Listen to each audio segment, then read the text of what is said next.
Puerto Vallarta, hoy te traigo yo este sol, para cantarle a tus palmeras, a tus playas y a tu sol.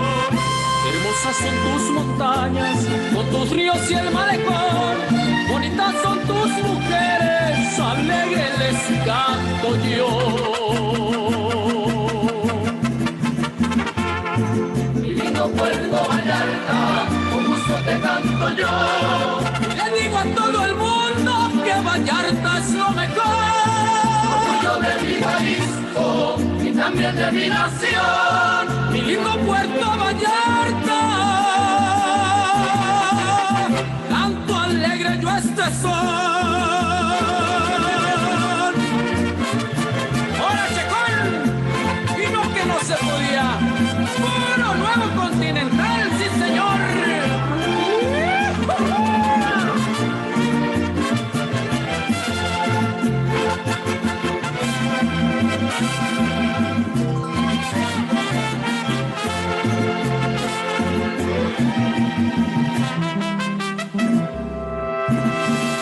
Tus lindos arcos, la plaza y el caballito, la iglesia de Guadalupe y ese faro frente al mar.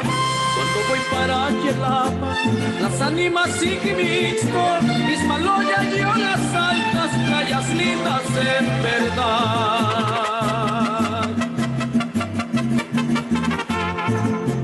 lindo Puerto Vallarta, con gusto te canto yo. Le digo a todo el mundo que Vallarta es lo mejor. Orgullo de mi Jalisco y también de mi nación, mi lindo Puerto Vallarta. Canto alegre yo este sol.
Buenos días a todos en nombre de México. A nombre de la Federación Nacional de Neonatología de México, AC, le damos la cordial bienvenida a todos nuestros asistentes a este nuestro ciclo de conferencias sabatinas en nuestro ciclo 2021. Le damos la bienvenida a nombre de la mesa directiva de esta directiva 2021-2023, a nombre del doctor Moisés Quiles Corona, presidente, de la doctora Mónica Villaguillén, vicepresidente, de la doctora Alejandro Coronado Zarco, secretaria, del doctor Evaldo Rodríguez Mejías, tesorero, de la doctora Teresa Larisa Gómez Ruiz, protesorera, y de todo el consejo consultivo de esta federación. Es grato para nosotros comunicarles que este ciclo de conferencias sabatinas cuentan con el aval de la federación, con puntos de certificación para pediatría y para neonatología, con emisión también de un certificado que lo haremos llegar en forma mensual con su asistencia. Para nosotros es grato presentarles el día de hoy a la doctora Lidia Giudici de Argentina, que tiene un amplio currículum, experiencia en este tema, el cual hoy ella es pediatra neonatóloga, coordinadora del programa de seguimiento de recién nacido de alto riesgo del Hospital de Niños Pedro Elizalde de Buenos Aires, Argentina. Es directora de la carrera de especialidad de desarrollo infantil de la Facultad de Buenos Aires, Argentina, y es coordinadora de la red de seguimiento de recién nacido de alto riesgo de Buenos Aires, Argentina. La verdad es una emoción muy grande platicar con ella, con su alta experiencia, con todos los temas que tiene que platicar acerca de estos recién nacidos, de todo lo que ella ha practicado en su desarrollo diario del trabajo. Es grato para nosotros presentarla. Doctora Lidia Giudici, bienvenida a México. Muchas gracias por su presencia, por su participación. Tiene usted la palabra. Bueno, buenos días para todos. Muchas gracias por semejante presentación tan amable. Espero estar a la altura de ella y a la altura de lo que esperan de esta charla.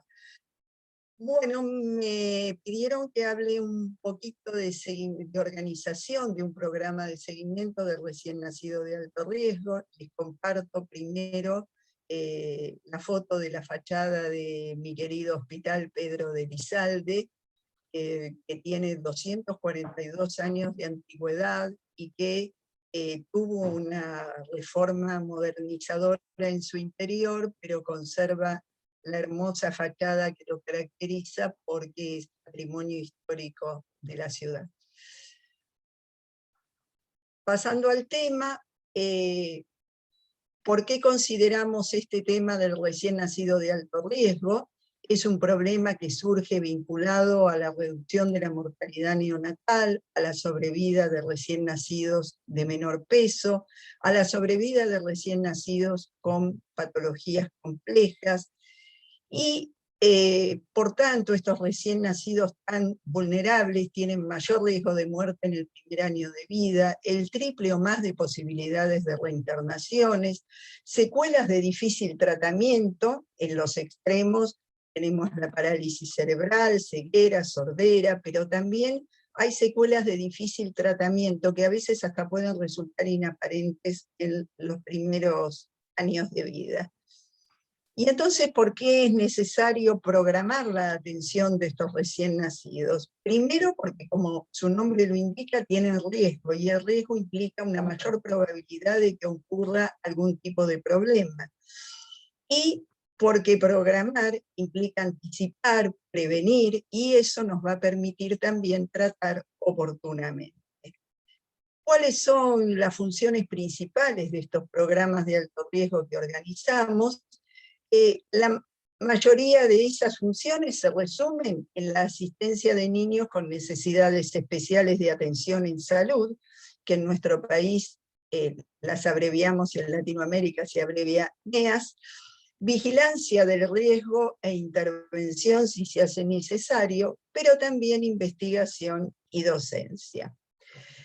Entonces, acá tengo que hacer una pequeña pausa para destacar que esta charla si bien tiene mucho aporte original mío, es el resultado de un trabajo consensuado y colaborativo con mis queridos amigos, colegas y compañeros de Latinoamérica, la doctora Ángela Lombo de Colombia, el doctor René Barrera de México, y la doctora Mónica Morgues de Chile, con quienes venimos hace años trabajando en otro ámbito y ahora reunidos en un ámbito diferente por el seguimiento de los recién nacidos de alto riesgo.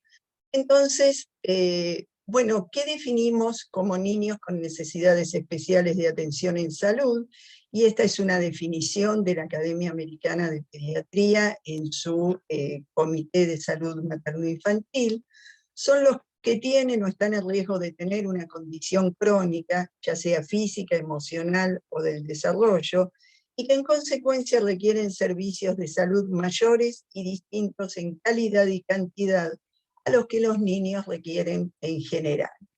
Entonces, atentos a esta definición, aunque un niño ya no tenga instalado un problema, y ojalá podamos prevenirlo y nunca lo tenga instalado, el hecho de tener que incluirlo en determinados protocolos de vigilancia ya implica una atención diferente de la que tienen los niños en general. Entonces, entra en esta definición en cuanto egresa de la terapia intensiva neonatal. Y con respecto a estas necesidades especiales, nosotros tenemos que identificar si hay requerimientos especiales, identificar el medio socioeconómico en el que va a vivir el niño, verificar la capacidad de los cuidadores para proveerlas, en el caso de que necesiten determinadas prácticas o praxis de recambio de sondas, control de cánulas de traqueostomía o gastrostomías, etc. Evaluar la necesidad de apoyo psicológico. Al principio todo puede estar muy bien, pero llega un momento que las demandas de salud del niño pueden traer agotamiento a los cuidadores. Contactar con servicio social desde un principio si hace falta y verificar que no sea necesario contactar con servicio social en algún momento del transcurso de la infancia, y hablar con la familia y asegurarse que serán provistas todas las necesidades especiales. Idealmente debiéramos poder coordinar el cuidado en el hogar del niño, donde haya un espacio para la atención primaria para la morbilidad aguda banal. Durante muchos años se pensó que los programas de seguimiento estaban separados de lo que era la atención primaria, porque sí, es una atención muy especializada en equipo interdisciplinario y con una alta coordinación de la atención, pero la atención primaria de la salud tiene mucho para ofrecer y para amigar, por así decir, el programa de seguimiento de alto riesgo con el terreno en el que vive la familia. Estos agentes de atención primaria tienen que tener, por supuesto, educación y entrenamiento en el manejo del paciente con necesidades especiales. Se debiera idealmente proveer visitas y apoyo en domicilio para la adecuada terapia del paciente, y además coordinar con el nivel secundario o terciario para atención interdisciplinaria o por especialidades o por temas que puedan surgir en el transcurso del tiempo. Este equipo interdisciplinario ideal para coordinar los distintos niveles de atención debe estar integrado por un pediatra de atención primaria, por pediatras y especialistas del segundo y tercer nivel de atención, por enfermería domiciliaria y de los distintos niveles de atención, por asistente social y por un equipo de salud mental también. Idealmente esto debiera suceder, pero yo debo decir que, por ejemplo, en mi país esto aún no existe, esta organización. Entonces, un poco para alinear los conceptos, el seguimiento de recién nacido de alto riesgo es un servicio clínico preventivo, es una actividad interdisciplinaria por excelencia, y esto me gustaría remarcarlo y que quede muy bien explicitado. Un pediatra solo en un consultorio solo no hace seguimiento de alto riesgo. El seguimiento de alto riesgo se hace en equipo y de manera interdisciplinaria.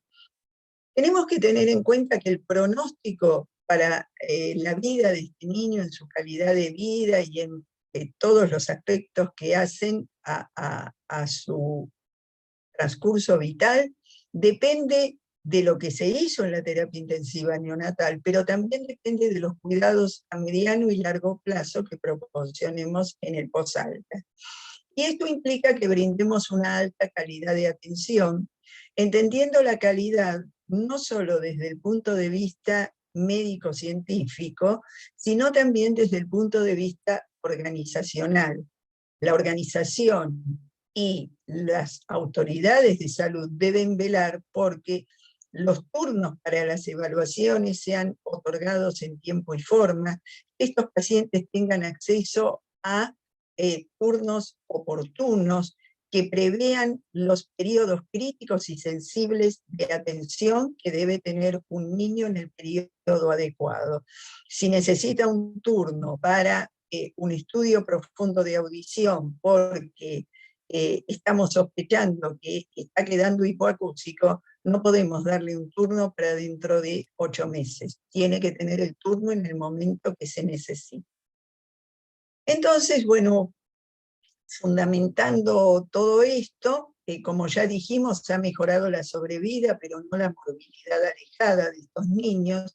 Por otra parte, hay carencia de datos rigurosos acerca de las secuelas de los pacientes de riesgo, y esto es fundamental porque no nos permite identificar los baches del conocimiento en la evolución de estos pacientes, y tampoco nos permite evaluar si estamos siendo inoportunos en la atención, porque el recurso que se gasta de manera inoportuna es recurso mal gastado. Es mucho más provechoso al niño que hablábamos antes, que vemos que está quedando en riesgo de hipoacusia, evaluarlo y tenerlo diagnosticado a los 6 meses de vida, que proveerle exactamente lo mismo a los 2 años. A los 2 años perdimos tiempo, perdimos el tren, como decimos en Argentina, y ya nuestra intervención no tiene el mismo valor cualitativo. Y por otra parte, todo esto hace que en realidad en ningún lugar haya guías estandarizadas para proveer servicios de seguimiento. Porque además, y esto es importante, estandarizar todo no es bueno. Ninguna familia es igual a otra, ningún niño es igual a otro, ninguna región es igual a otra, y los países somos diferentes. Y a veces hasta observamos diferencias interinstitucionales. Entonces, no todo lo que sirve para un determinado contexto sirve para el otro, pero hay determinadas prestaciones básicas que sí debieran ser estandarizadas, que están avaladas por la evidencia científica y que debieran ser hechas en el momento que corresponde. Entonces, llegando ya a la organización de un programa de seguimiento, nosotros debemos tener un diagnóstico de situación local, un poco por eso que mencionábamos antes, plantearnos objetivos generales y específicos, plantear acciones de auditoría, no solo para la terapia intensiva neonatal, sino para nosotros mismos, ver cuáles de las prestaciones que habíamos pensado, con las que habíamos pensado alcanzar a todos los bebés y sus familias, estamos lográndolo, y si estamos logrando los resultados esperables, y si estamos teniendo una tasa de deserción excesiva. Determinar y seleccionar población y área en la que vamos a intervenir, determinar las acciones que vamos a tomar para esto, y idealmente debiéramos contar con un presupuesto. Debemos decir que en muchos países de América Latina, y en el mío propio, no hay un presupuesto para los programas de seguimiento de alto riesgo, y por esto debemos alzar nuestras voces y hacer notar que sin presupuesto no hay programa que pueda funcionar. El diagnóstico de situación local se refiere especialmente a ver qué poblaciones tiene nuestra UCIN que tengan mayor riesgo de presentar morbilidad alejada, y esto lo vamos a hacer basados en la evidencia, si existe, a veces, como en el caso de nuestro propio programa de seguimiento, la evidencia la tuvimos que generar nosotros mismos. Ver las características socioeconómicas de las familias involucradas y verlas seriamente, o sea, cuánto le va a costar a esta familia sostener el seguimiento de este niño, no solo en traslados, no solo en distancia, sino en ausentismo familiar, en que quizás uno de los dos padres deba dejar el trabajo y quedarse en el hogar, en consumo de insumos especiales, porque hay insumos especiales que casi ningún presupuesto resistiría, porque son muy costosos. Ver de la existencia de otros centros con los que se puede organizar una red de niveles de atención, o donde podamos enviar a nuestro paciente en una forma más próxima a su domicilio para realizar determinadas evaluaciones y terapias, porque esto va a beneficiar la sustentabilidad del seguimiento.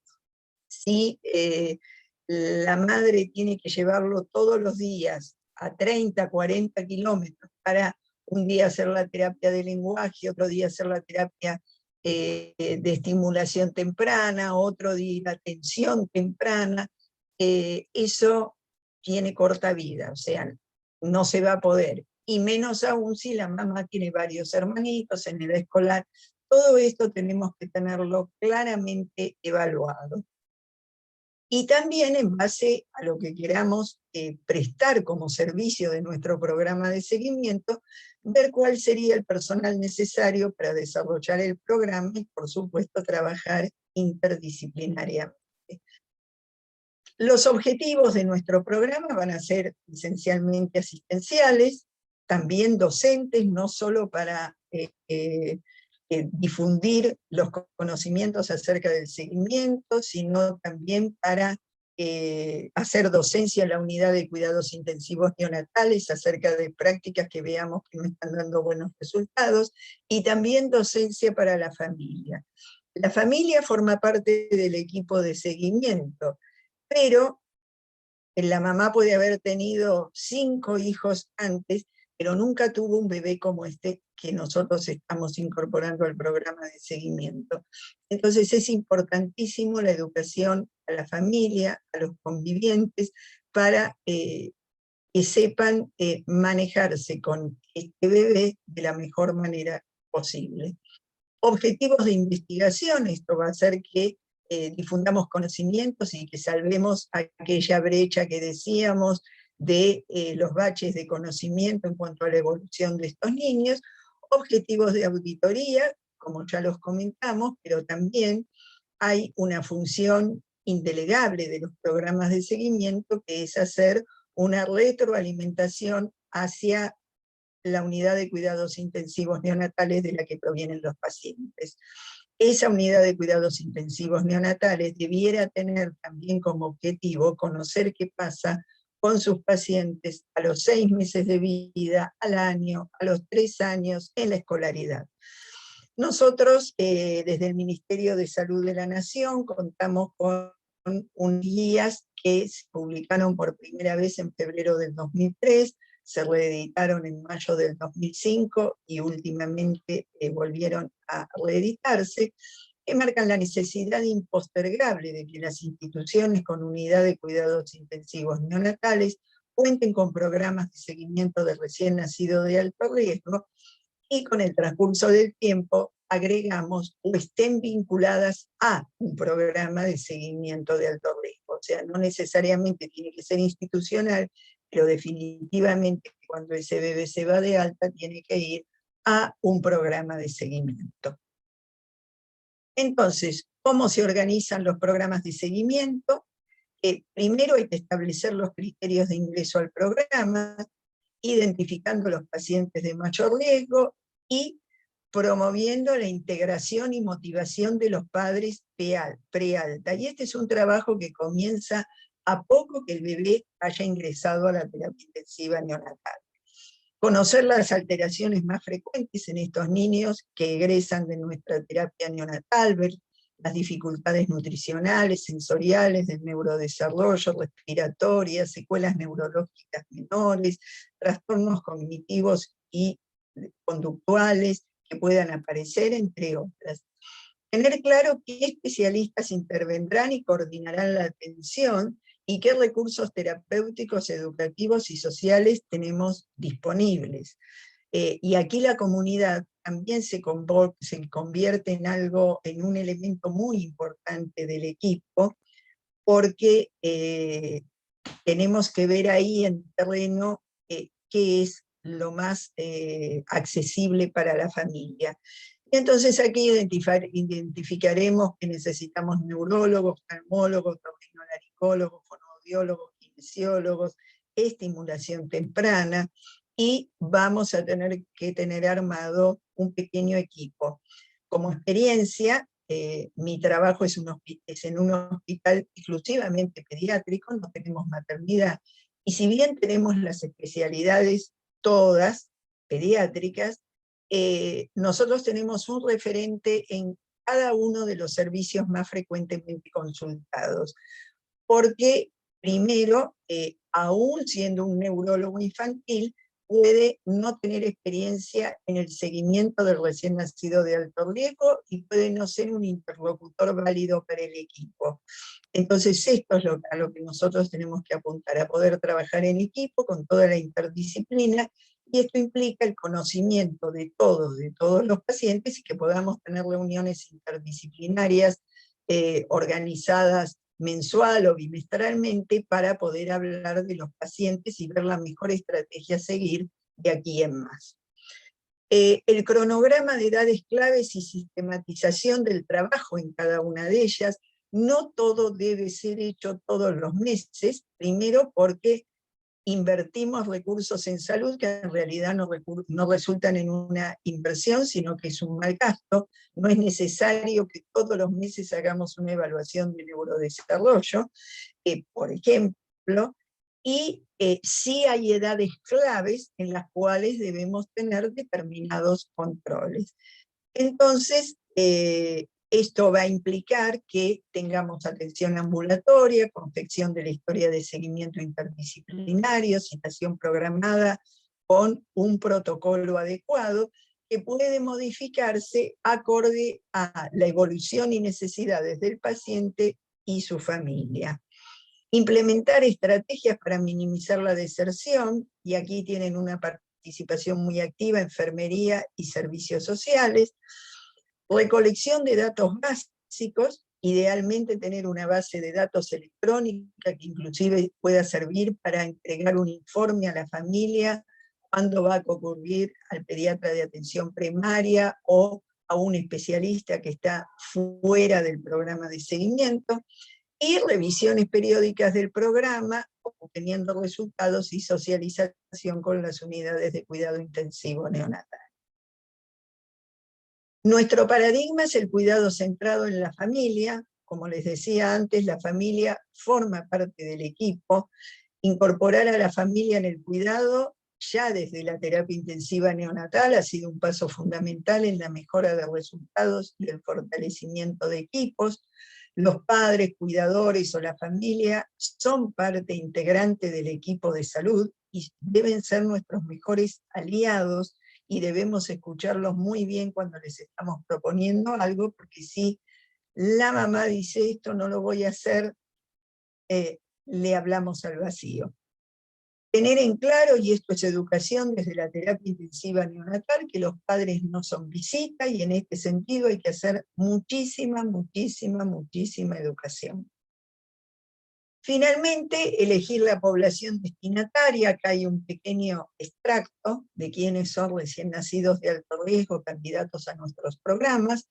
Los prematuros, especialmente aquellos nacidos con peso de nacimiento menor o igual a 1.500 gramos, pero no nos olvidemos que los prematuros leves a moderados y los prematuros tardíos también pueden tener cursos neonatales conflictuados, complejos, y que se hacen merecedores de un seguimiento de alto riesgo. Los niños nacidos con bajo peso para edad gestacional y o retraso de crecimiento intrauterino, la asfixia neonatal, cualquier paciente recién nacido que por cualquier motivo haya ingresado en asistencia respiratoria mecánica, la presencia de sepsis graves o meningitis, las exsanguíneas transfusiones o transfusiones intrauterinas, patologías quirúrgicas complejas, etc. Sería ideal que este programa de seguimiento estuviera vinculado en una red de atención. Las redes de atención tienen, como cualquier red, objetivos comunes, con incorporación voluntaria, pero que debe ser constante. Debemos trabajar entonces en red y con la red permanentemente, aceptar vincularnos y, por supuesto, estar dispuestos a compartir y difundir información. Porque si yo veo que mi vecino de acá a 10 kilómetros tiene mejores resultados que yo, es sumamente enriquecedor ver qué es lo que ellos hacen diferente de nosotros para tener esos mejores resultados, o qué es lo que pasa en su centro que tienen diferentes resultados. Quizás nos pasa como nos pasa en el Elizalde, que recibimos los niños más pobres de la ciudad de Buenos Aires y del conurbano, con las situaciones sociales más complejas y con enfermedades que son agravadas por la pobreza. Entonces, no podemos esperar tener los mismos resultados que otros centros si no hacemos lo necesario para mejorar esas condiciones y tener así una infraestructura para poder mejorar los resultados. Los recursos necesarios, un poco ya lo dijimos antes, bueno, va a haber que delimitar quién va a ser el personal de este programa de seguimiento, cuál será la planta física, o sea, en nuestro país, aún hoy hay, lo llamo yo, programas de seguimiento migrantes. Un día les asignan un consultorio, o les prestan otro, o no hay un lugar estable. Esto hasta atenta contra la adherencia al programa, porque si las mamás saben que un día me encontraron en la planta baja entrando a la derecha, y otro día resulta que las autoridades del hospital decidieron que voy a atender en el segundo piso en el consultorio de la izquierda al fondo, y otro día estoy en otro lado, las madres llegan, no me encuentran, muy probablemente quien la recibe en el ingreso al hospital, y sobre todo ahora con los triage por la pandemia, no sabe dónde está el programa de seguimiento, esa madre pega la vuelta y se vuelve a su casa. Equipamientos y suministros, tenemos que tener un tubo de oxígeno, tenemos que tener tensiómetro, tenemos que tener saturómetro, tenemos que tener determinados elementos que hagan a lo que es el control habitual, sistemas de registro para la familia, para nosotros, para el centro de seguimiento, en lo posible, si pertenecemos a una red, para la red, y esto obviamente se logra con la informatización. Entonces, esto es importante porque un buen sistema de registro de la red va a permitir conocer las fortalezas y debilidades del sistema, y esto va a permitir además que podamos mejorar esas debilidades y hacer un incentivo para las fortalezas. Hay un dicho que dice, si no lo mido, no me entero del problema y no hago nada. ¿Y cuáles son los desafíos en el seguimiento del recién nacido de alto riesgo que uno tiene que pensar cuando quiere encarar esta actividad y organizar un programa? Uno de los desafíos es asegurar un óptimo resultado del desarrollo. El programa de seguimiento debe ayudar a evaluar a estos niños y sus desempeños, por lo menos hasta la edad escolar.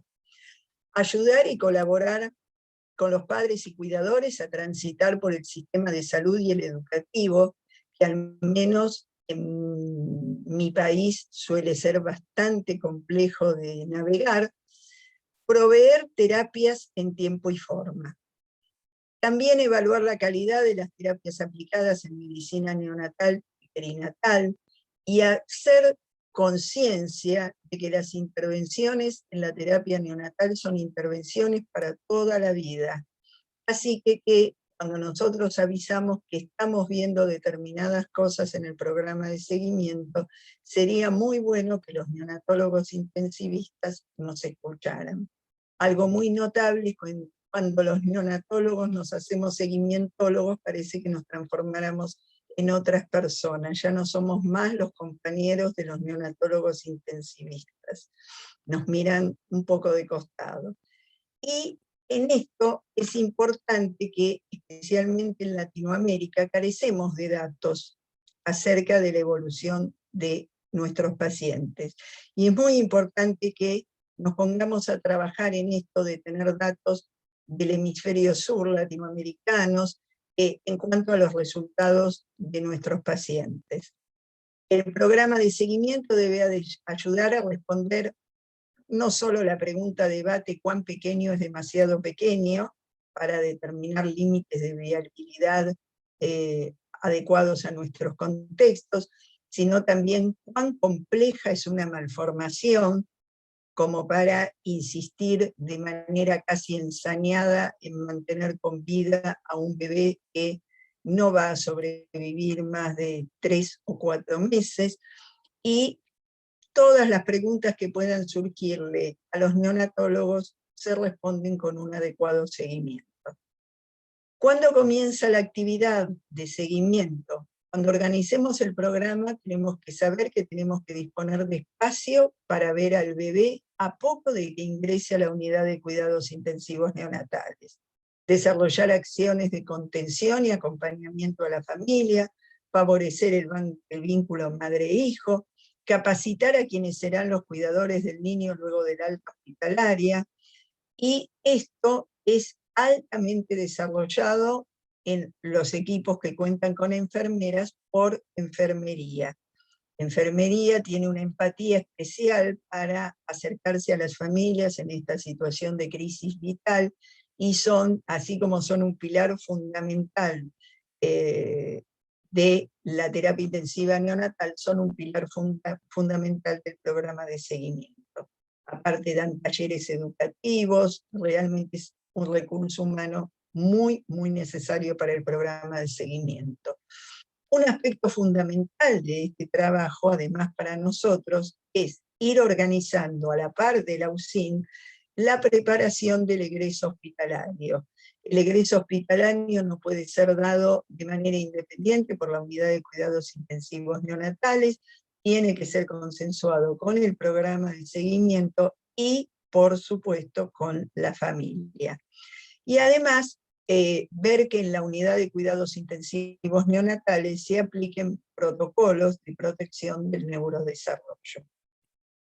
En nuestro país tenemos determinadas recomendaciones para el alta hospitalaria. Esto está publicado en Archivos Argentinos de Pediatría, que es la publicación oficial de la Sociedad Argentina de Pediatría, y nosotros impulsamos que se entienda el egreso hospitalario como un proceso de alta, donde se reconozca la importancia de asesorar e informar a los padres para que adquieran confianza en el cuidado de su hijo, y donde esperamos que se reúnan condiciones clínicas necesarias para otorgar el alta, asegurando una transición exitosa.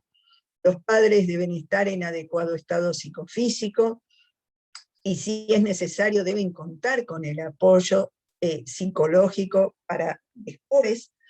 El niño debe pesar más de 2.000 gramos, con un aumento estable en los últimos días, debe estar garantizado un adecuado ingreso calórico, la estabilidad térmica, que esté libre de apneas en lo posible, que tenga exámenes complementarios actualizados, que su hematocrito sea igual o superior al 25%, y tener previstos y asegurada la provisión de los cuidados especiales o de los insumos especiales. Aquí les cuento un poco cómo nos va a nosotros con nuestra experiencia. El programa de seguimiento del Hospital Elizalde funciona desde el 1 de noviembre del 2003 y pasó por varias etapas de funcionamiento, por esto de ir evaluando qué pasaba con los niños, qué nos pasaba a nosotros y qué podíamos mejorar. Desde el principio establecimos criterios de inclusión en el programa para tener una concepción realista. Nosotros no podíamos recibir a todos los recién nacidos egresados de la terapia intensiva neonatal porque no hubiéramos dado abasto, pero seleccionamos dentro de las poblaciones ingresadas a UCIN a los prematuros nacidos con peso menor o igual a 1.500 gramos. Otro criterio era haber requerido cirugía compleja, entendiendo como tal la que requiere soporte vital durante el posoperatorio, y o haber requerido asistencia respiratoria mecánica en algún momento de su internación. El seguimiento empezó con una ambición limitada de seguirlos hasta los 2 años, hasta que pudimos establecer en el año 2007 que el seguimiento se continuaría hasta los 7 años de edad. El equipo está constituido por todos estos profesionales que ustedes ven aquí, donde, bueno, algunos se entienden muy bien, pero me gustaría aclarar que los especialistas en atención temprana son en realidad docentes de la escuela hospitalaria de nuestro hospital, especializadas en atención temprana y que trabajan a la par nuestra desde el año 2013. ¿Cuáles son las áreas de evaluación especial que vamos a establecer para básicamente desarrollar un programa de seguimiento de alto riesgo? Nosotros vamos a evaluar crecimiento, maduración psicomotriz, visión, audición, sistema nervioso central, problemas psicosociales. Vamos a hacer la prevención de reinternaciones, no una vez solo cuando estamos preparando el alta, sino periódicamente, porque a medida que el niño va creciendo, las circunstancias van cambiando y hay que prevenir otras cosas, y por supuesto trabajar activamente para evitar la deserción del programa. La evaluación del crecimiento, vamos a pautar valores mínimos de buen aumento.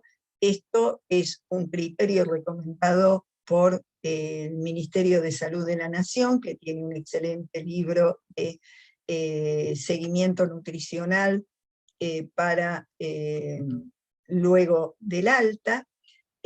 Siempre valorando también la relación peso-talla e índice de masa corporal, porque eso es lo que nos va a mostrar la adecuación del crecimiento compensatorio.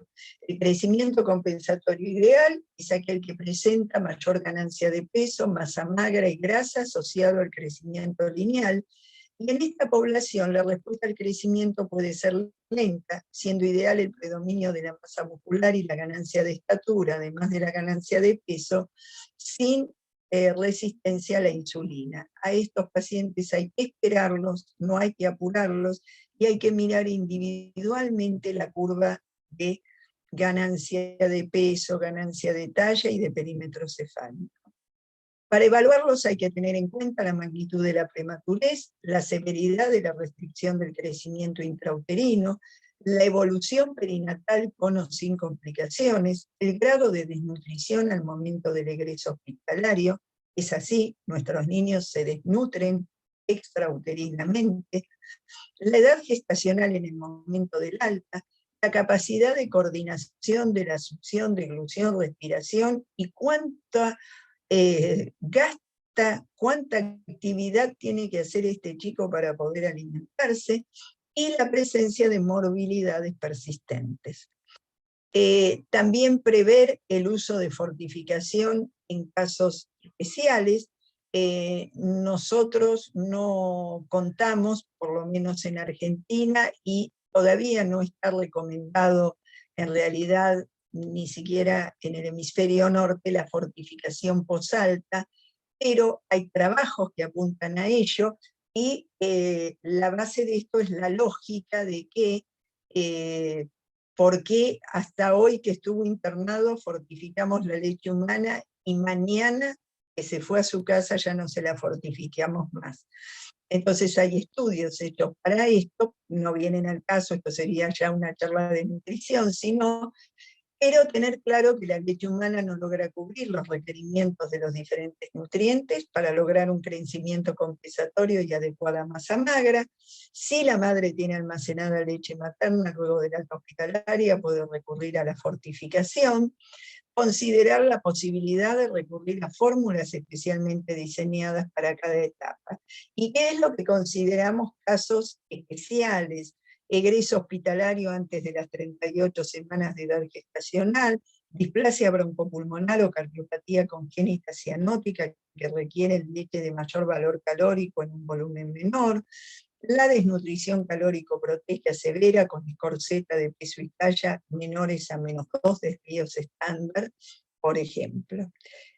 Las fórmulas de pretérmino, bueno, varían según los países, así que en esto no me voy a detener demasiado, pero si no hay leche materna almacenada para fortificar, se puede recurrir al empleo de fórmulas especiales complementarias que aportan también ácidos grasos esenciales, que tienen determinadas características que se adaptan a los requerimientos de un niño prematuro o de muy bajo peso.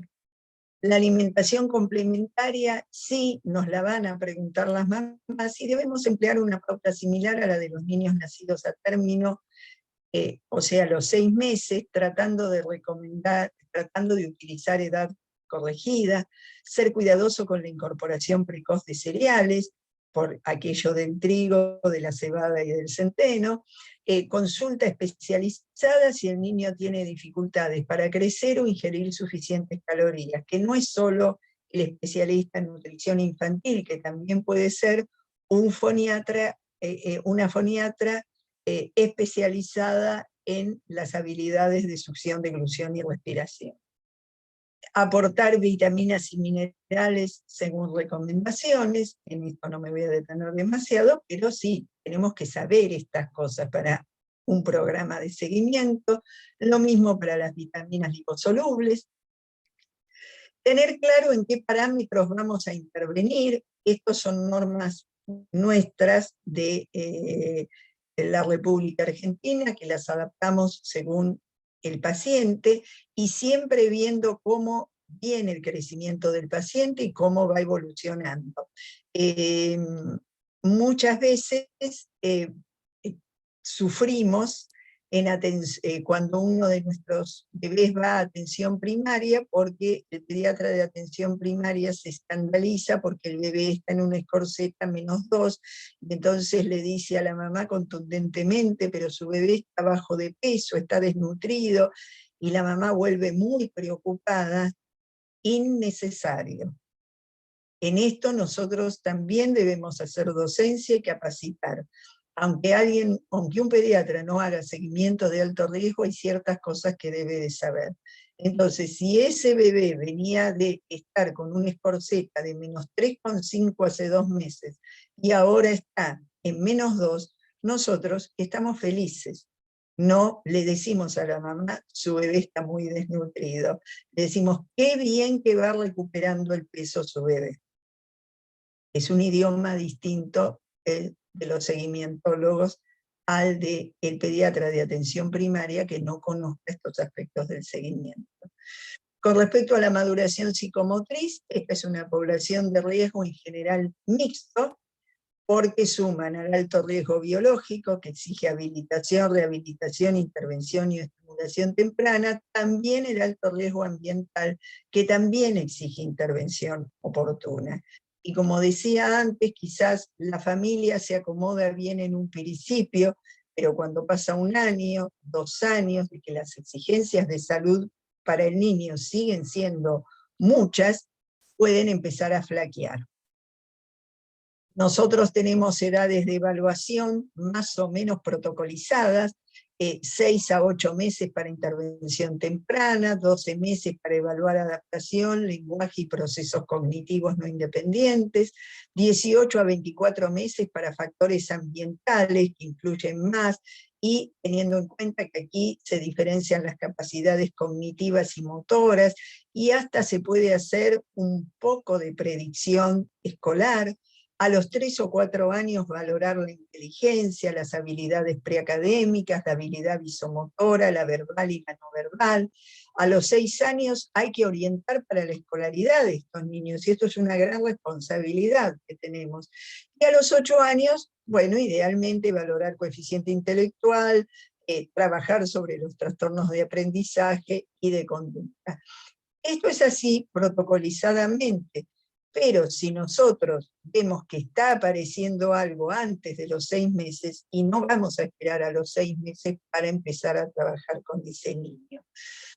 Y en esto es importante conocer que hay niveles de evaluación, que las medidas del desarrollo y de conducta son fundamentales para la determinación clínica de las necesidades de los niños y sus familias, y que hay 3 tipos de prueba en orden creciente de complejidad. Las de screening o tamizaje, que debieran poderse aplicar en cualquier consultorio o programa de seguimiento de alto riesgo, los exámenes de nivel medio, que sería ideal que también se pudieran aplicar, y las pruebas o test diagnósticos, varios de los cuales exigen especialistas en autismo, o psicólogos, o educadores inclusive.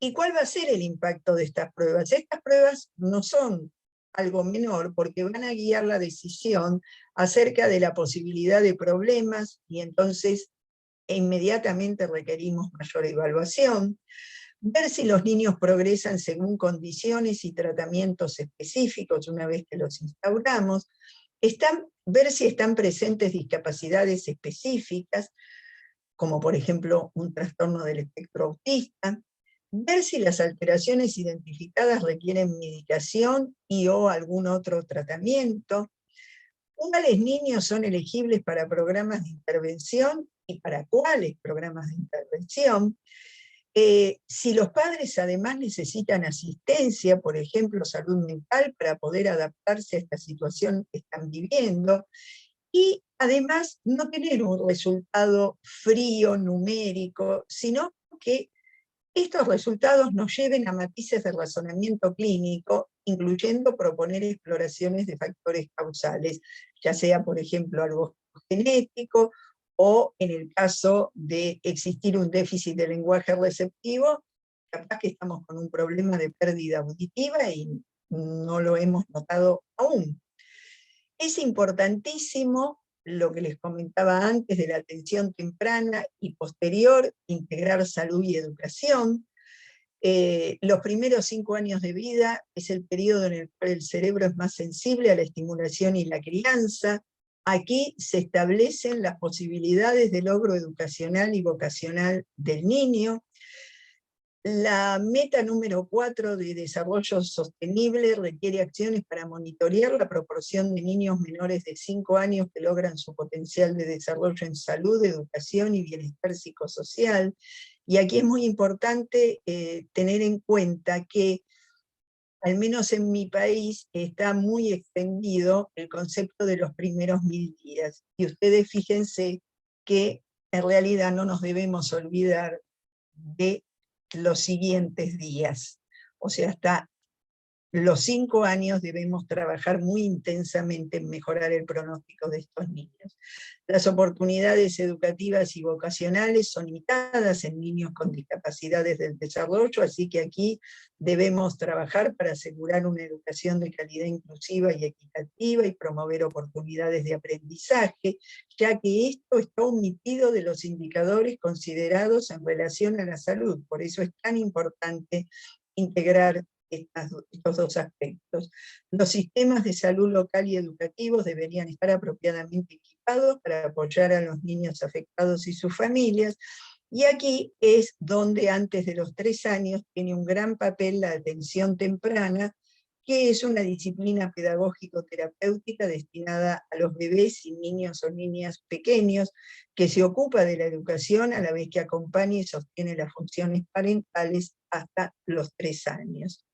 Con respecto a la visión, me dicen si me estoy extendiendo demasiado, lo que pasa que es un tema largo. ¿Está bien? Con respecto a la visión, nuestro caballito de batalla es la prevención y el trabajo con la retinopatía de la prematurez, pero debemos tener en cuenta también que tenemos que tener un muy buen oftalmólogo infantil en el equipo, porque tenemos que detectar defectos de refracción, desequilibrios de músculos oculares, y recordar con respecto a la retinopatía que debe prevenirse durante la internación con el uso adecuado del oxígeno, y que el primer control dependerá de la edad gestacional, y ahí tienen un cuadrito que se elaboró en mi país en base a las recomendaciones internacionales. La pesquisa visual nos va a ayudar a detectar problemas visomotores comunes, teniendo en cuenta que hay porcentajes de alteración en integración visoperceptual y visomotora que pueden llegar entre el 11 y el 20%, y que esto además se va a acompañar de trastornos motores. Hay patología frecuente que no solo es la retinopatía, que es la causa más frecuente de ceguera en la infancia y lo sigue siendo, sino que también hay defectos de refracción, desequilibrio de músculos oculares, catarata congénita, glaucoma, coriorretinitis. Un niño con hidrocefalia puede tener atrofia del nervio óptico, y la parálisis cerebral, además del compromiso muscular, puede tener compromiso central. También en la hipoacusia tenemos que detectar factores de riesgo, estos que les listo aquí, entre otros, pero también tener en cuenta que estos niños de alto riesgo necesitan ser, desde el vamos, evaluados con todos los métodos disponibles para evaluar, como son las automisiones acústicas, para pesquisa o tamizaje, los potenciales evocados automáticos y los potenciales evocados auditivos del tronco cerebral. La prevalencia de trastornos de audición en la población normal es de 1.5 a 6 por 1000. Por ejemplo, los niños de muy bajo peso de nacimiento es de 2 a 3%, hasta 5 a 9% según las series. Recordemos que no solo los prematuros de muy bajo peso, sino todo niño de alto riesgo neonatal ha sido expuesto a hipoxemia, hipotensión, isquemia, hiperbilirrubinemia, hemorragia intracraniana, drogas ototóxicas, ruido ambiental. Algo de eso le ha tocado sufrir, y eso pone en riesgo el futuro de la audición. La patología frecuente son las otitis medias crónicas, que generan una pérdida de conducción. Tener en cuenta que estos niños pueden tener una pérdida auditiva progresiva o adquirida tardía, que la pérdida auditiva neurosensorial en estos niños se ve en un 0,7 a un 2%, y en nuestro país y en nuestro equipo evaluamos cada 3 meses el primer año, cada 6 meses en el preescolar, y anualmente en la etapa escolar, y sí, nosotros tenemos varios niños que desarrollaron la pérdida de audición en el transcurso del segundo año de vida. También evaluamos lenguaje iniciando a los 6 meses de vida, hasta los 5 años, cuando ya se puede evaluar nivel de vocabulario, estructuras gramaticales, comprensión, uso del lenguaje, articulación.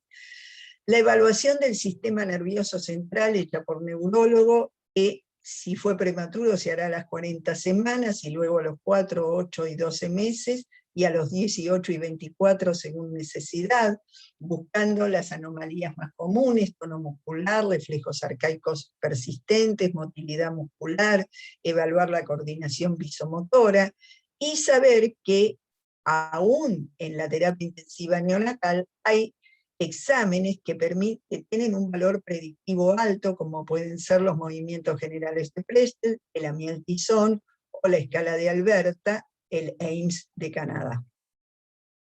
Prevención de intercurrencias con talleres educativos para cuidadores, evaluar riesgos y asesorar, implementar la educación en medidas higiénicas y dietéticas, asesorar sobre lactancia, pautas de alarma, RCP.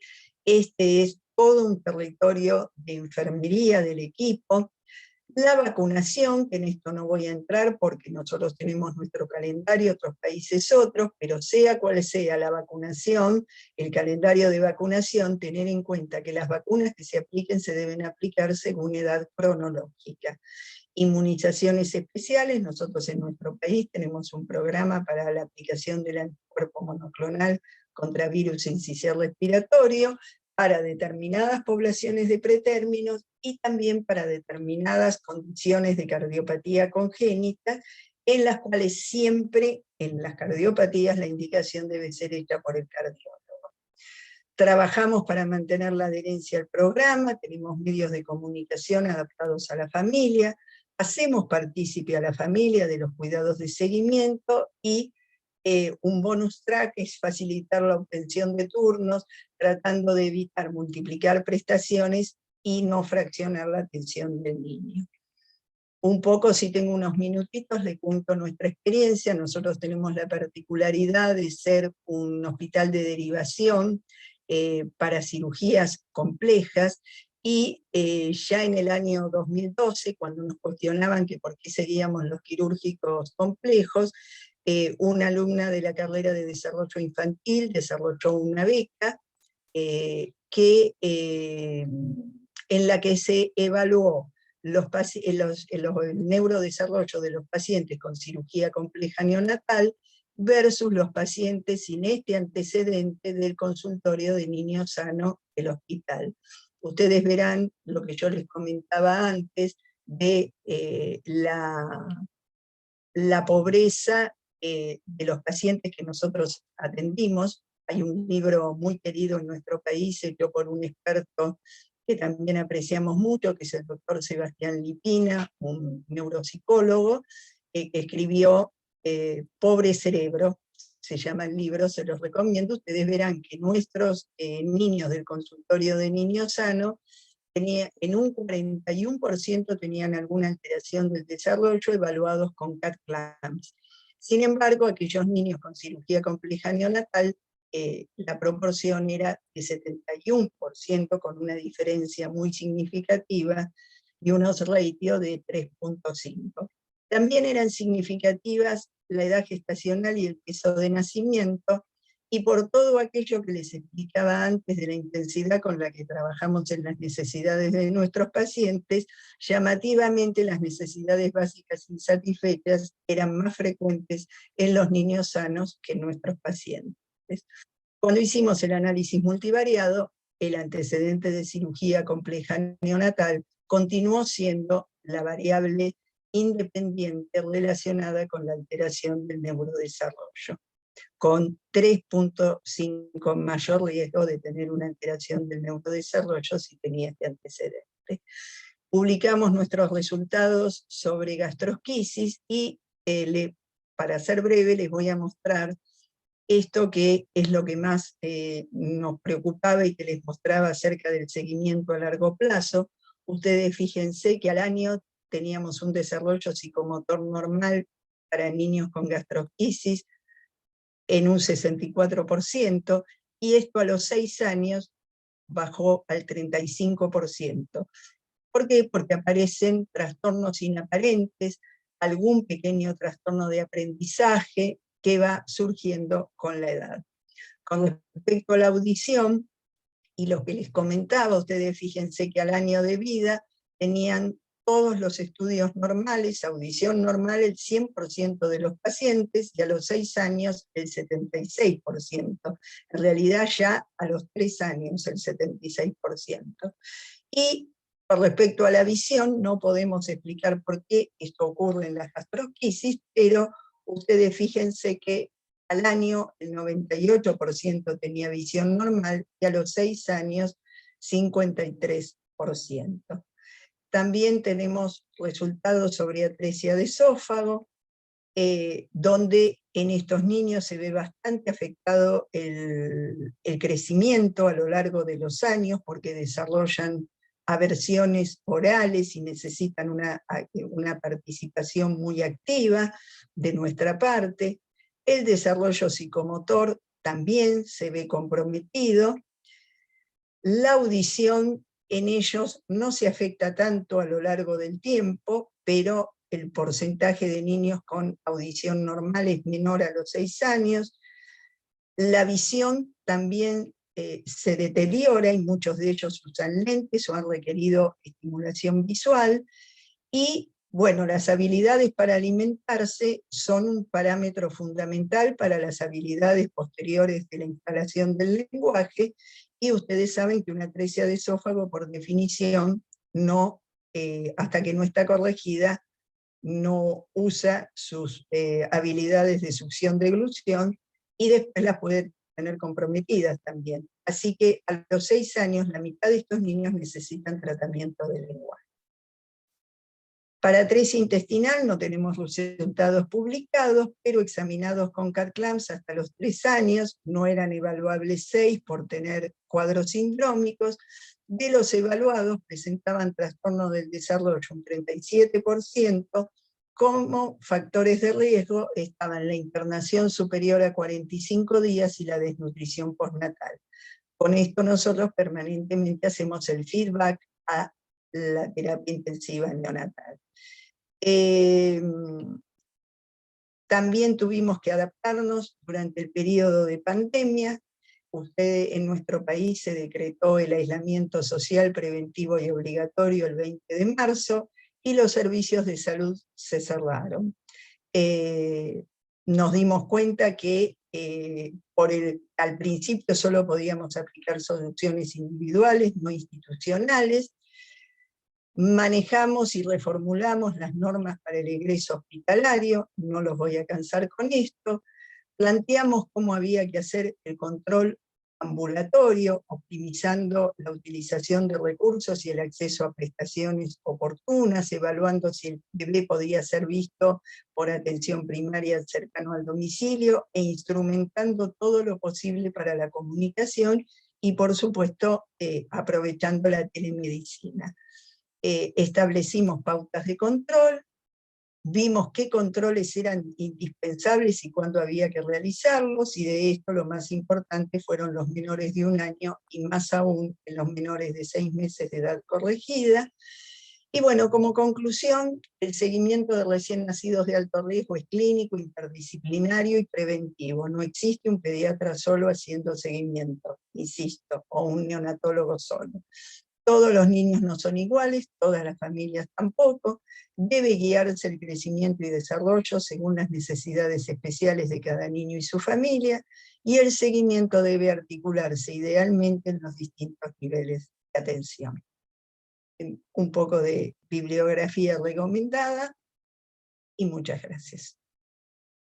Espero que les haya sido útil, que no haya sido cansador.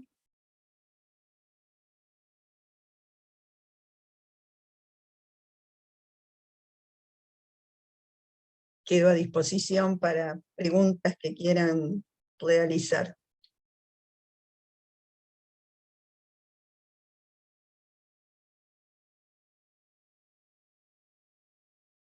Está muteado, doctor.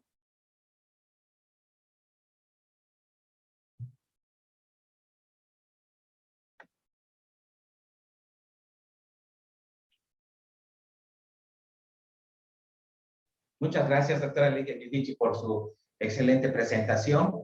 Agradecemos y estamos recibiendo muchas felicitaciones a su persona por todo lo que aquí hemos aprendido. Bueno, gracias. Es muy importante evaluar nuestro trabajo desde los neonatólogos, desde los pediatras.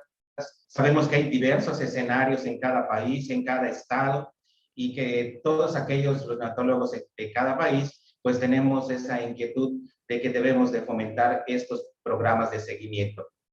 Le pregunta al público, ¿el índice de masa corporal considera usted que es confiable para valorar el crecimiento de los prematuros en su seguimiento? A partir de los 2 años de edad.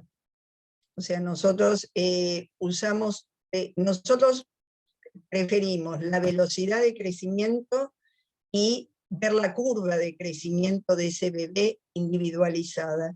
Pero a partir de los 2 años, sí, el índice de masa corporal es tan útil como para cualquier otro niño. Cuando hay las alteraciones de la audición, ¿qué seguimiento se le da en cuanto se detectan estas? Se utilizan los potenciales evocados auditivos, y si en su defecto también existen la prescripción de los oftalmólogos.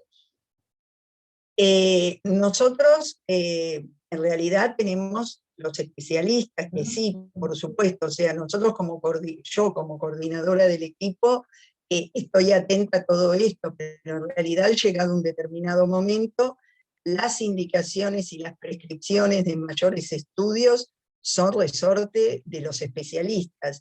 Y sí, muchas veces se necesitan estudios, un potencial evocado solo no hace diagnóstico, ni las autoemisiones solas. Ustedes recuerden que las autoemisiones valoran el oído medio y los potenciales evocados la vía central. Entonces hay que integrar esos dos resultados, pero además hay que tener impedanciometría, timpanometría y algunos, el audiólogo o el otorrinolaringólogo, para empezar a ver si este niño es candidato a equipamiento con audífonos o es candidato a implante coclear.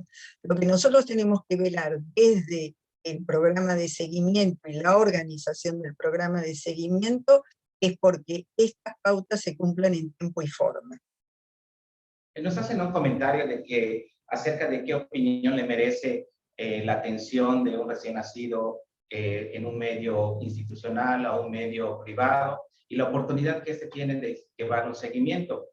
Nos hacen el comentario de que en ocasiones hay dificultad de derivar, muchas veces solo por la situación de la ciencia, como nos comenta, de la diversidad de pacientes que atendemos en los hospitales. ¿Cuál es su opinión acerca de esta situación de los diferentes ambientes de estos recién nacidos? Yo creo que en realidad el paciente no es el que se tiene que adaptar al sistema, sino el sistema al paciente. Y siendo estos pacientes de características tan particulares, nosotros tenemos que ver cuál es el mejor lugar para la asistencia de este paciente. Por supuesto que la medicina pública debe estar disponible para ellos y debe proveerles todo lo que necesitan, porque un paciente que no puede pagar una atención privada, no sé cómo será en México, obviamente no va a poder ir a un centro privado si es mejor por sus propios medios. Pero si supongamos, como ocurre en la propia ciudad de Buenos Aires, no hay suficientes resonadores para hacer resonancia magnética, bueno, la salud pública debe hacerse cargo de que ese niño tenga la resonancia magnética en un lugar privado, y debe pagarla la salud pública, porque debe proveerle al niño lo que el niño necesita. Es una cuestión de derechos de la infancia, que hasta, por lo menos en mi país, los tratados firmados con respecto a los derechos del niño son supraconstitucionales. De ahí a que se cumplan hay un largo trecho, y nosotros en realidad debemos ser una especie de activistas por los derechos de estos niños. Y de ahí viene la importancia de que mostremos nuestros datos. En general en Latinoamérica solemos ser un poco perezosos para cargar bases de datos, y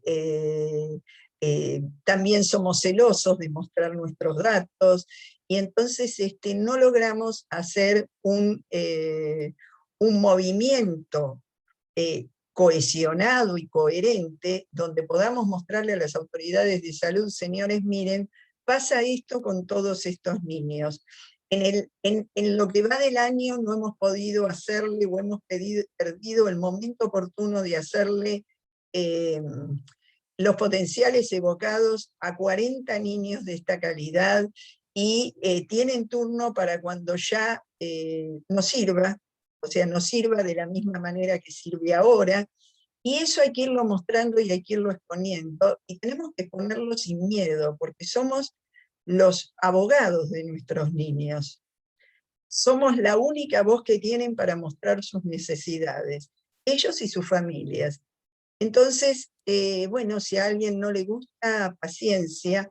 Yo ya estoy en una etapa de la profesión en la que poco me importa si a la autoridad de salud no le gusta lo que le estoy diciendo, pero hay que decirlo porque si no todo eso queda en silencio, Y cuando nos dicen, bueno, pero y decime, ¿cuántos chicos tenés en este problema? No tenemos los datos. Los datos son una verdad incontrastable. Si después el funcionario de salud no quiere prestarles atención o no quiere darle solución, allá él con su conciencia y su sueño cuando ponga la cabeza en la almohada, como decimos por aquí. Pero nosotros se lo hemos mostrado y nosotros nos hacemos responsables de contar cómo les va a nuestros niños.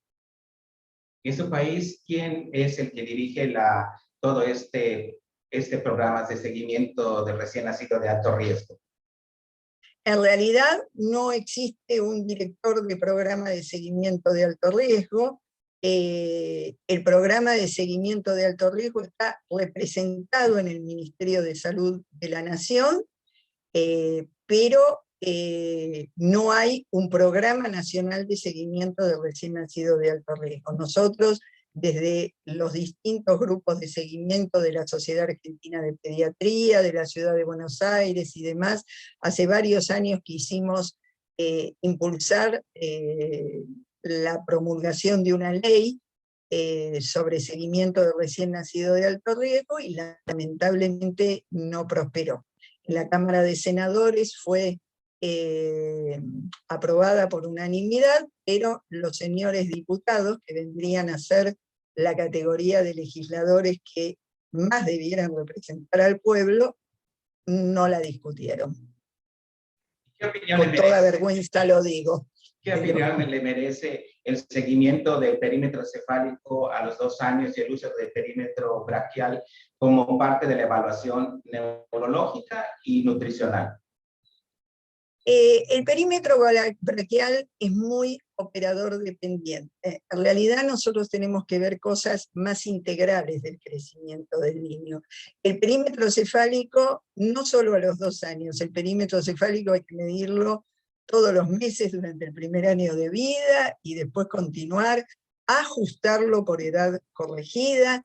El perímetro cefálico es el primero que empieza a crecer cuando se produce el catch-up de crecimiento, y es un factor pronóstico del desarrollo posterior. Así que sí, hay que medirlo y contrarrestarlo con las tablas, hacer el escorceta y ver cómo va viniendo eso. ¿Cómo se concientiza a los pediatras del primer contacto y a todos aquellos que tienen contacto con el recién nacido y que es parte de un seguimiento para que puedan referir en una manera oportuna a todos los niños y niñas que ellos van viendo desde sus consultorios hasta de todos los ámbitos hospitalarios? En realidad, esto tiene varios aspectos. Es una especie de trabajo en pinza. Primero hay que capacitar mucho. En realidad nosotros lo vemos todos los días, hay autoridades de salud que no saben qué es el seguimiento de recién nacido de alto riesgo, por eso no impulsan tampoco la existencia de datos, y quienes la impulsan no son escuchados. Así que hay que capacitar mucho. En realidad tenemos que empezar por las partes de formación médica, cuando alguien está en su formación en la residencia, o en concurrencia, o en fellows, de neonatología y de pediatría, debiera rotar por el programa de seguimiento, y debiera saber que esto pasa así. Debiera ser un indicador de calidad de las terapias intensivas neonatales, estar vinculadas a un programa de seguimiento, y que el neonatólogo no le dé el alta a un bebé sin tenerlo vinculado con un programa de seguimiento. Debiera haber formación para los pediatras de atención primaria. Lamentablemente uno ve que con la mecanización de la medicina y de la neonatología, hubo que hacer todo un vuelta para atrás en algunas cosas. Se ha perdido el valor de la anamnesis, pero solo con que un pediatra de atención primaria escuche que un bebé estuvo internado en terapia intensiva neonatal, tiene que dispararle un montón de mecanismos cerebrales para que diga, ¿y qué pasó? ¿Cómo estuvo? ¿Estuvo en respirador? ¿Tuvo nutrición parenteral? ¿Cuánto tiempo estuvo internado? ¿Qué evaluaciones le hicieron? Eso ya tiene que hacer que el pediatra de atención primaria termine su interrogatorio preguntándole a la mamá, ¿y usted está vinculada con un programa de seguimiento especializado para su bebé? Si le contesta que sí, bueno, ¿y está yendo? ¿No? Bueno, vuelva, regrese. Y si le contesta que sí, bueno, si le contesta que no, ¿por qué no está yendo? Y reforzar que hay determinados aspectos del bienestar de su bebé que deben ser monitoreados en ese programa de seguimiento.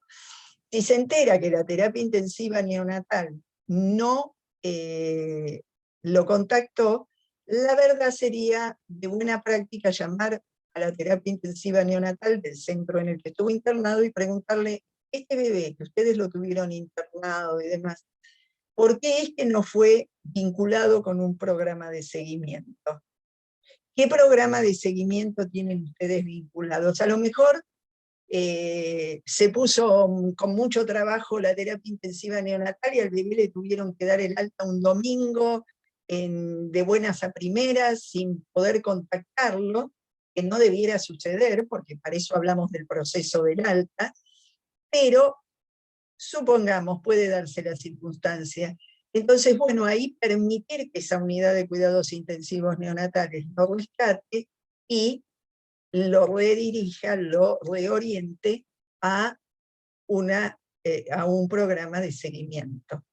Hay muchas cosas que tienen que ver con la capacitación, con la organización y con la propia visión cuando uno recibe un paciente de estas características, de decir, no, esto no lo puedo seguir yo solo.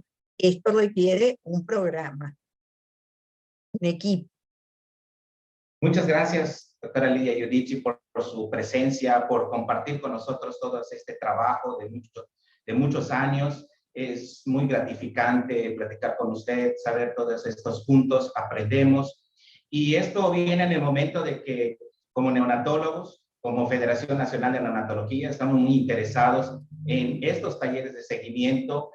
Todos los presidentes que se conforman la Federación Nacional de Neonatología, estamos comprometidos a que en cada uno de nuestros estados, en cada uno de nuestros hospitales, en donde está un recién nacido, hacer todo el esfuerzo, el trabajo de este seguimiento para darle las mejores oportunidades a todos nuestros recién nacidos, independientemente de toda la atención que hayamos brindado en una terapia intensiva.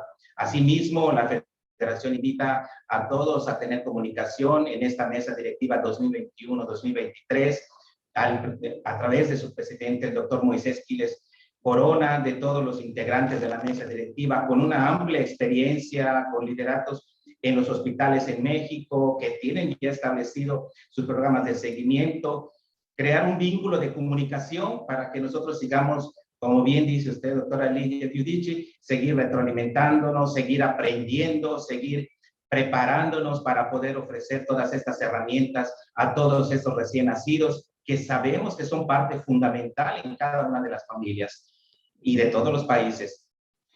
Muchas gracias a todos nuestros asistentes, les agradecemos su tiempo, les agradecemos su participación, les agradecemos todo el interés por darnos estas preguntas para que podamos comentar aquí con nuestra profesora. Muchas gracias, los esperamos el próximo sábado. Vamos con el siguiente tema que les vamos a dar a conocer en todos los medios para poder estar nuevamente intercambiando estas experiencias. Doctora Lidia Giudici, muchas gracias a nombre de México, a nombre de la mesa directiva, a nombre de la Federación Nacional de Neonatología de México, a nombre de nuestro presidente, el doctor Moisés Quiles Corona. Muchas gracias, que tengan un buen fin de semana. Muchas gracias a ustedes por la invitación, ha sido un enorme gusto. Gracias.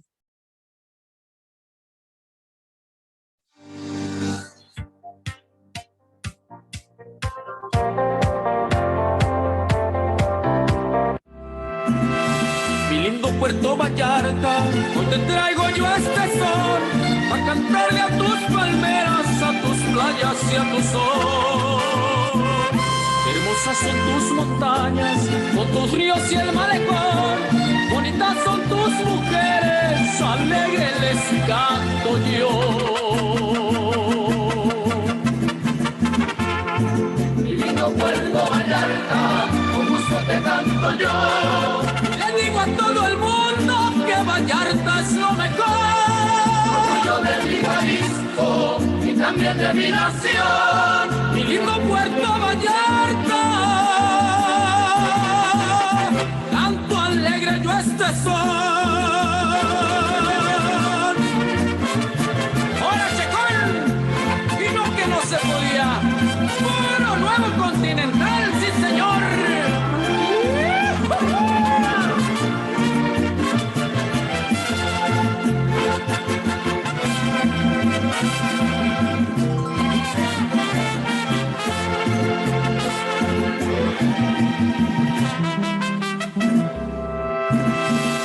Tus lindos arcos, la plaza y el caballito, la iglesia de Guadalupe y ese faro frente al mar. Cuando voy para Yelapa, las ánimas y Quimixco, Ismaloya y las altas playas lindas en verdad. Mi lindo Puerto Vallarta, con gusto te canto yo. Le digo a todo el mundo que Vallarta es lo mejor. Orgullo de mi Jalisco y también de mi nación. Mi lindo Puerto Vallarta,